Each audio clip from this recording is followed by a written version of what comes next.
Pessoal, bom dia, boa tarde, boa noite. Eu sou o Léo e vamos aí continuar nossos estudos de mecânica clássica. Nós vamos iniciar aqui um conteúdo que eu acho muito interessante, que é o estudo das leis de Newton e um referencial não inercial.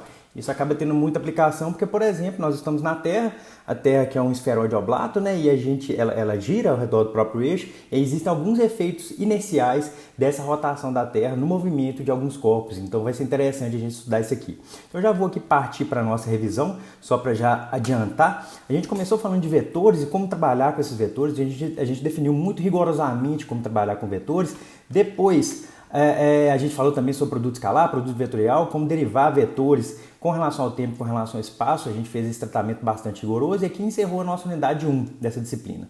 Depois a gente falou sobre leis de Newton para uma partícula. Então, para uma partícula a gente estudou até bastante leis de Newton para uma partícula. A gente falou de sistema de referencial inercial. Então, isso aqui é importante para a gente ressaltar agora. A gente estudou as leis de Newton em um referencial inercial. A gente até fez uma discussãozinha sobre referencial não inercial para as leis de Newton nessa unidade 2, mas foi bem rápido e aqui nós vamos aprofundar mais. E aqui encerrou então a nossa unidade 2. Na unidade 3 a gente estudou oscilações, a gente estudou oscilador harmônico em uma dimensão, oscilador simples, amortecido e forçado, regimes de amortecimento, diagrama de fase e oscilador harmônico em duas dimensões. Isso aqui foi a unidade 1, 2 e 3. Na unidade 4 a gente estudou gravitação e força central. Então a gente viu lei de força de gravitação, campo gravitacional, lei de Gauss para gravitação. A gente estudou modelos simples, porém até bem interessantes para analisar o efeito de maré.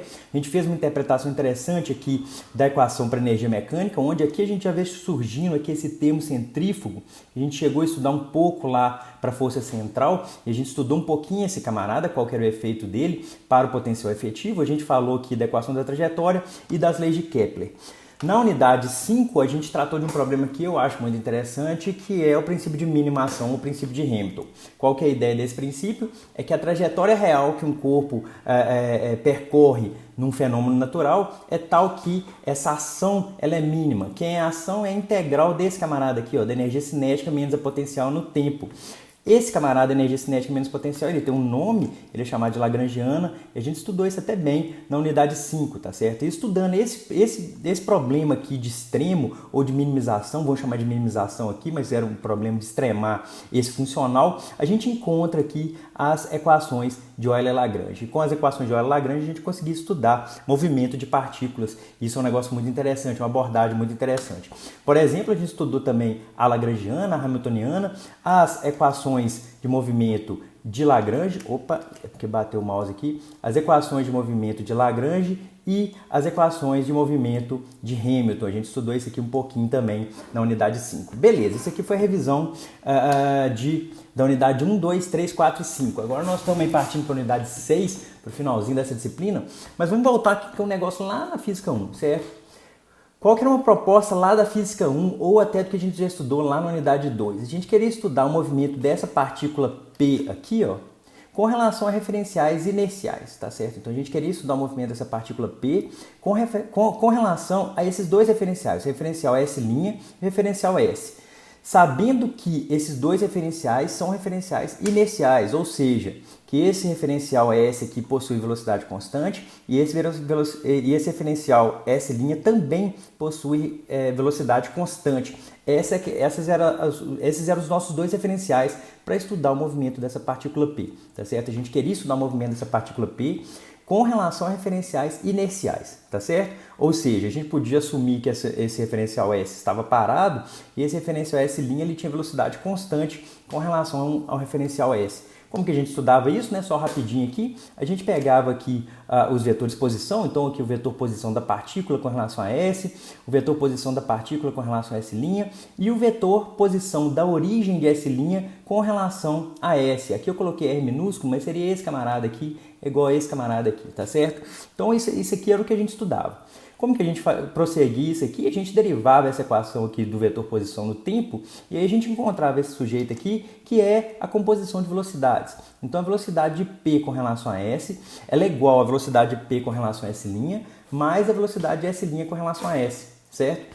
Até aí tudo bem, composição de velocidades. Se a gente deriva essa equação aqui no tempo, a gente encontra esse camarada aqui, ó.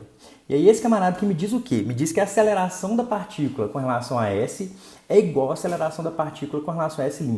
E isso aqui só vale se S e S' forem referenciais inerciais. Por quê? Porque essa derivada aqui desse V's' no tempo, isso aqui é zero. Por quê? Porque esse camarada é inercial. Então a aceleração da partícula com relação a qualquer referencial inercial, ela é igual, tá certo? E isso aqui me retorna o quê? Isso aqui me retorna esse resultado aqui, que é muito importante.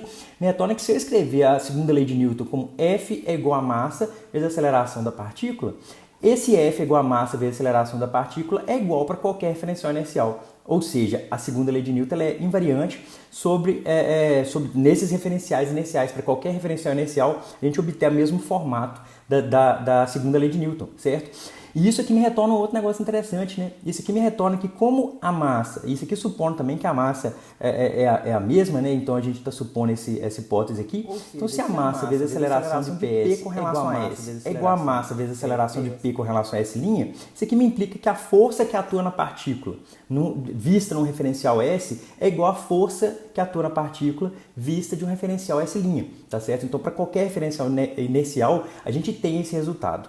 Beleza, isso aqui é só uma revisãozinha lá da unidade 2, mas isso aqui é uma coisa interessante para o que a gente vai tratar nesses vídeos de agora para frente, beleza? Então vamos continuar aqui, ó. Agora, qual vai ser a nossa ideia aqui? Nossa ideia aqui vai ser, eu quero estudar agora o movimento dessa partícula P com relação ao referencial inercial. Então esse referencial S aqui é um referencial inercial, tá certo? Só que eu também quero estudar o movimento dessa partícula P com relação a esse referencial S'. Só que esse referencial S' eu vou assumir que ele está acelerado, ele não tem velocidade constante. Esse referencial S' ele está acelerado. E agora, José? E agora, como que a gente vai estudar o movimento dessa partícula com relação a esses dois referenciais? A gente vai fazer uma coisa muito similar, tá certo? Mas vamos ver qual é o resultado que a gente chega.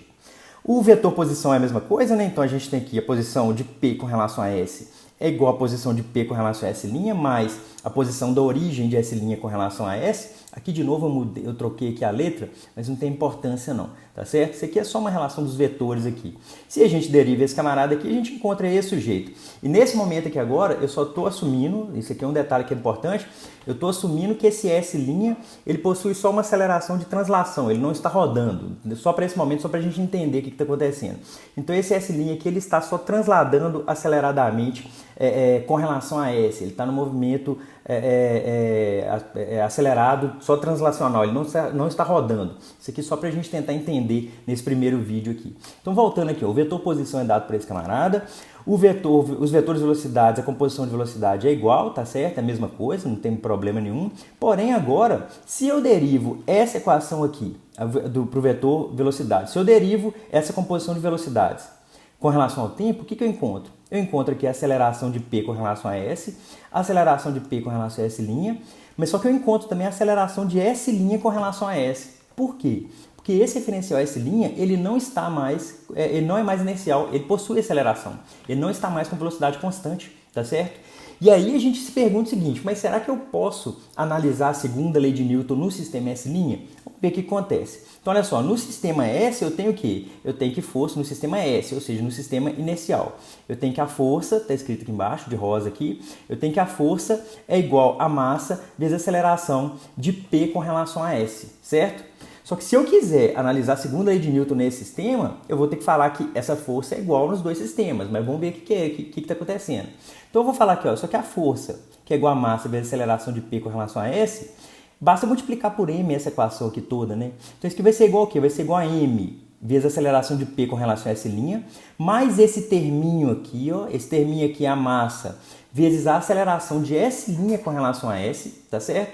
E aí vocês lembram que aqui eu tinha chamado F' de quê? De M vezes A PS'. Eu estou tentando manter um código de cores aqui.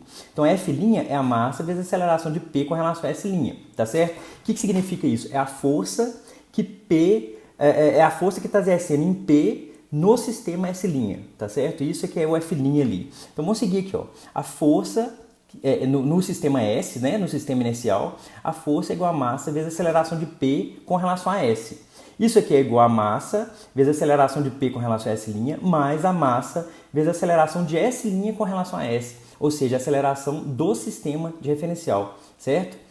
Esse massa vezes aceleração de P com relação a S', esse termo eu tinha chamado lá atrás de F', tá certo? Então eu vou continuar chamando ele de F'. Só que aqui vocês estão vendo que de um lado aqui eu tenho F, do outro lado eu tenho F', mais esse terminho aqui, ó, da massa vezes aceleração de S' com relação a S. E aí vocês estão notando que se eu estou tentando analisar, eu estou tentando estudar as leis de Newton num sistema que não é inercial, ou seja, num sistema de referencial acelerado, surge um termo aqui que ele é relacionado à aceleração desse sistema S'. Ou seja, essa força F que atua na partícula quando vista do sistema S é diferente da força F quando que está atuando na partícula quando vista do sistema S', do sistema acelerado, tá certo? Então essa força F ela é diferente dessa força F'. Por quê? Porque surge esse terminho aqui, ó, que está relacionado à aceleração do sistema de referencial, tá certo? Então vou seguir aqui, ó. Então olha só, vou ler de novo aqui. Se quisermos analisar a segunda lei de Newton no sistema S', a gente acabou de ver que esse termo F aqui, que é a força que atua na partícula quando vista de S, é diferente desse termo aqui, que é a força que atua na partícula quando vista de S', porque surge esse termo aqui, ó, surge esse termo, vou até colocar aqui de outra cor, surge esse termo aqui, ó, tá certo? Então esse termo aqui é que vai dar essa diferença que F é diferente de F'. Ou seja, se alguém que está nesse referencial acelerado, se essa pessoa tenta interpretar essa quantidade F' como sendo uma força agindo na partícula, quem que é esse F', né? Esse F' eu vou passar esse M a S' para a esquerda aqui. Então F' é igual a F menos a massa da partícula vezes a aceleração do referencial, que eu posso escrever como sendo a força de fato que existe, a força verdadeira que existe, mais um termo que eu vou chamar de F inercial, tá certo? É uma força de inércia.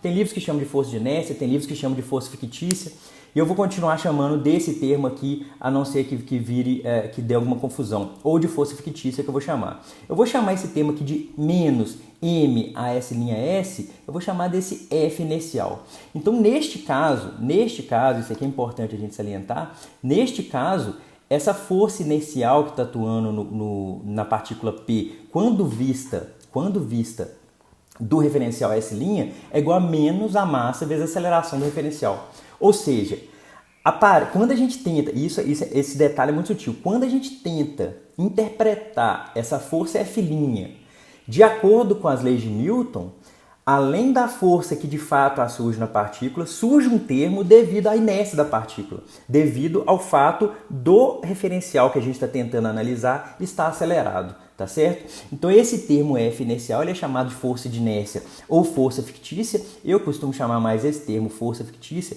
ou força de inércia, vai ficar, às vezes eu vou usar os dois, tá certo? E diferente dessa força real F, a força real, isso é um negócio que tem que ressaltar muito, gente.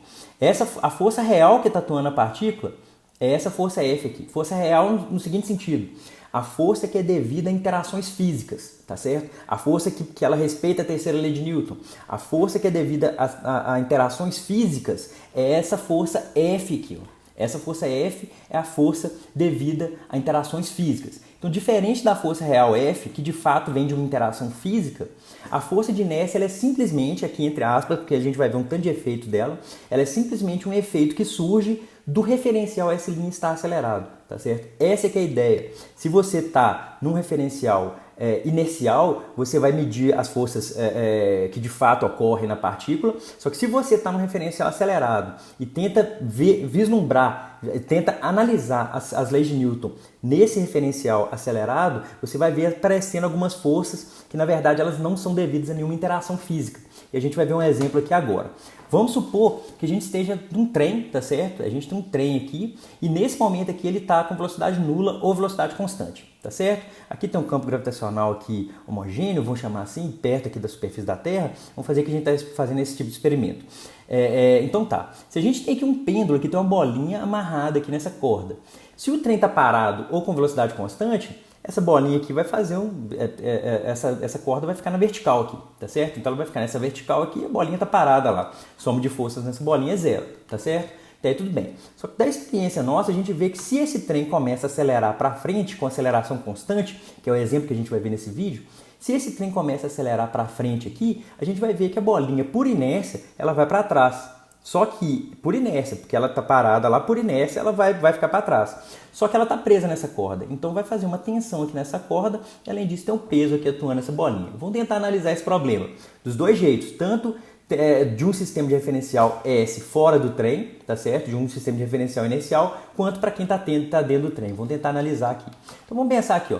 Para quem está de fora do trem, o que essa pessoa vai enxergar, né? Essa pessoa vai enxergar que tem duas forças atuando nessa partícula.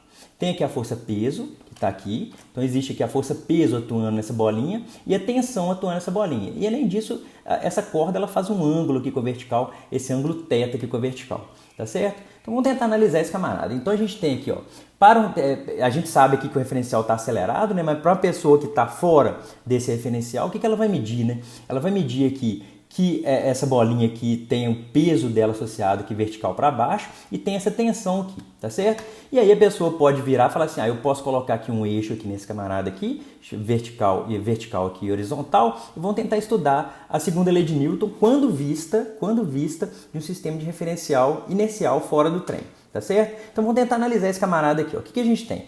A soma de forças em x vai me dar a massa vezes a aceleração, porque a soma de forças em y aqui vai ser zero. Tá certo? Y que eu estou chamando aqui é na vertical e x na horizontal. Tá certo? Então eu tenho o quê? Que a soma de forças em x, que é igual a t vezes seno de θ, depois vocês fazem essa continha aqui, vai dar t seno de θ, que é esse terminho aqui, ó.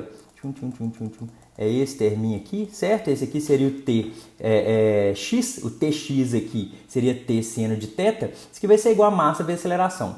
Em y, a somatória de forças em y é zero. Então eu tenho aqui, ó, a somatória de forças em y é zero. Só qual é a somatória de forças em y? Eu tenho aqui para cima que eu tenho t cosseno θ e para baixo eu tenho mg, tá certo? Então eu vou ter que t cosseno θ é igual a mg. Se eu dividir essa equação aqui de cima por essa equação aqui de baixo, eu vou ter o quê? Eu vou ter que a tangente de θ é igual a aceleração dividido pela gravidade. Ou seja, uma pessoa que meça esse ângulo θ que a corda fez com a vertical, em princípio ela consegue encontrar a aceleração do trem. Beleza, tranquilo, isso aqui é exercício de física 1, tranquilo, não tem problema nenhum, não tem nada demais. É encontrar qual que é a aceleração do objeto que esteja nesse tipo de situação, tá certo? Beleza, então o que a pessoa conclui? A pessoa que está no referencial S, no referencial inercial, o que ela conclui? Ela conclui que essa bolinha aqui ela está acelerada, que a força resultante é esse m vezes a aceleração, tá certo? A pessoa conclui isso, bacana, nada demais, física 1.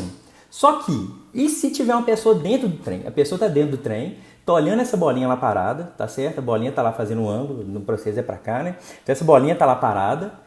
Se ela está parada, a pessoa pode virar e falar assim, não, peraí, eu estou dentro do trem aqui, eu estou vendo essa bolinha aqui parada, por mais que esteja fazendo um ângulo aqui, eu estou vendo essa bolinha parada, eu posso virar e falar assim, não, eu vou tentar analisar as leis de Newton nesse referencial do trem, no referencial S'. Aí a pessoa vira e fala assim, se a bolinha está parada, ela está em repouso com relação a essa linha, tá certo? Com relação a essa linha. O que a pessoa conclui? A pessoa conclui que vai estar atuando na bolinha essa força T, a força de tensão, a força peso, só que como a bolinha está parada, a soma de forças tanto em x quanto em y está parada aqui com relação ao trem que está acelerado, tá certo? Que está acelerado, a soma de forças nessa bolinha tanto em y quanto em x tem que ser zero. Por quê? Porque ela está em repouso com relação a essa linha, tá certo? Com relação a esse referencial acelerado. Isso aqui é só um exemplo mental que eu estou tentando fazer com vocês aqui, tá certo? Então ela vai supor que tem essa força T atuando na bolinha, que tem essa força P atuando na bolinha e que além disso tem uma força estranha, tem essa força aqui menos m vezes esse azão, que existe essa força estranha que atua na bolinha, tá certo? Que essa força estranha está puxando a bolinha aqui para trás, para ela ficar parada, tá certo?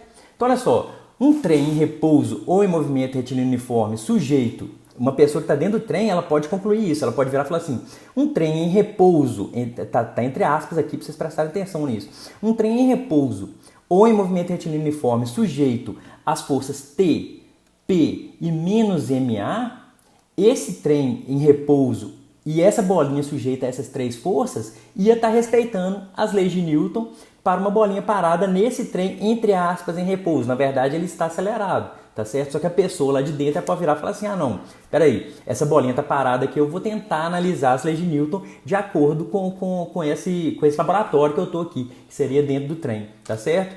Então a pessoa que está dentro do trem, a pessoa que está no trem, ela pode ter duas conclusões, tá certo? A pessoa que está dentro do trem, a pessoa que está lá dentro do trem. Ou a bolinha está parada, esta parada, em repouso ou em movimento retilíneo uniforme junto com o trem. E, portanto, segundo as leis de Newton, ou seja, essa pessoa que está dentro do trem, ela vai tentar interpretar as leis de Newton de acordo com esse referencial que ela está. Então, a bolinha ela pode tirar duas conclusões. Isso aqui é a conclusão 1. A bolinha está parada em repouso ou movimento retilíneo uniforme junto com o trem. E, portanto, segundo as leis de Newton, isso porque ele está tentando analisar as leis de Newton num referencial que nós sabemos que está acelerado. E, portanto, segundo as leis de Newton, existem 3 forças atuando na bolinha. A força de tensão, a força peso e uma força estranha, que ele não sabe qual que é a origem dela. Essa força não possui reação, então ela não respeita a terceira lei de Newton, é uma força muito estranha, e que atua tanto na bolinha quanto em qualquer corpo no trem, incluindo o próprio trem. A pessoa pode tirar essa conclusão, tá certo? Ela pode virar e falar assim, não, mas tem uma força muito estranha aqui que está puxando essa bolinha para trás. É uma das conclusões da pessoa. Se ela está tentando analisar as leis de Newton nesse referencial, que vamos supor que ela não saiba que está acelerado. Ou então a pessoa pode virar e falar assim, como a pessoa não consegue medir uma reação dessa força estranha puxando a bolinha para trás, ela supõe que haja somente duas forças, a tensão e o peso na bolinha. E o efeito desse deslocamento da corda é devido a esta análise das leis de Newton está sendo feita no referencial acelerado. Eu vou ler de novo aqui, ó.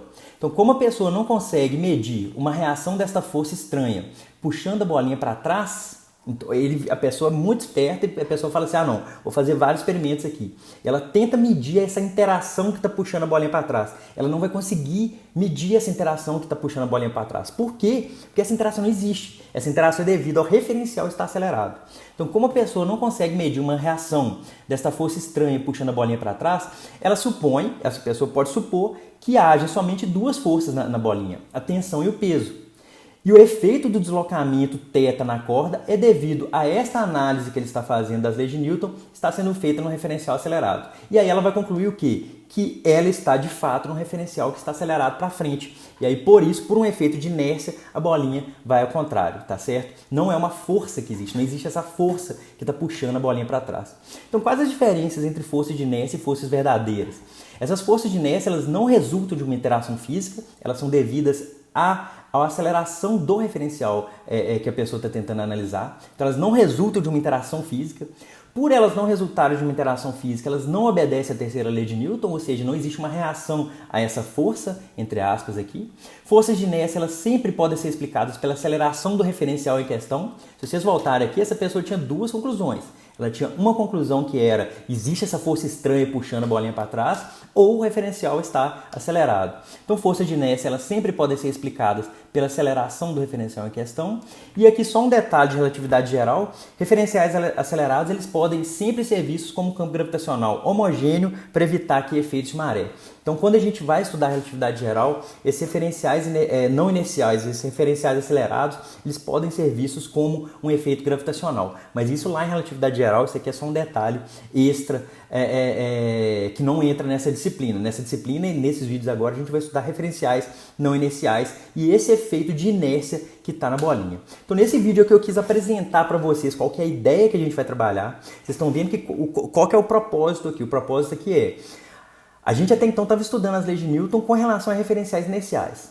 Aí se alguém virar e falar assim, e se, a pessoa vira e fala, e se eu quiser estudar as leis de Newton no referencial que está acelerado? Eu posso? Posso. Só que essa pessoa vai ter que saber identificar esses efeitos de inércia. Identificando esses efeitos de inércia, a pessoa vai poder saber que esses efeitos de inércia eles não são devidos à interação física.